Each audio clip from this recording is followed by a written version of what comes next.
संगमेश्वर जवळ लक्झरी बस आणि रिक्षाचा भीषण अपघात 2 गंभीर जखमी 23 प्रवासी बालंबाल बचावले। मुंबई गोवा राष्ट्रीय महामार्गावर अपघातांचे सत्र थांबण्याचे नाव घेत नसून मंगळवारी रात्री धामणी रेल्वे स्थानक परिसरातील वळणावर एका खासगी लक्झरी बस आणि रिक्षाचा भीषण अपघात झाला। या अपघातात रिक्षाचालक आणि एक प्रवासी गंभीर जखमी झाले असून सुदैवाने बसमधील 23 प्रवाशांना कोणतीही इजा झालेली नाही।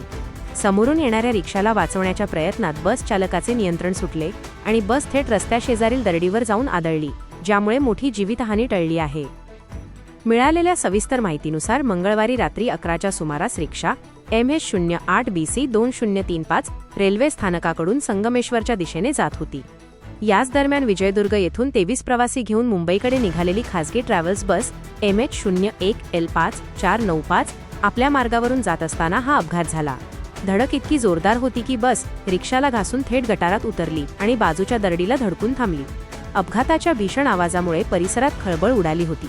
बसचा मुख्य दरवाजा जाम झाल्याने स्थानिक नागरिकांनी तातडीने धाव घेत आपत्कालीन दरवाजातून प्रवाशांना सुरक्षित बाहेर काढले। या दुर्घटनेत रिक्षाचालक अभिजित संजय गमरे आणि प्रवासी कुणाल सुरेंद्र कांबळे हे दोघेही गंभीर जखमी झाले आहेत।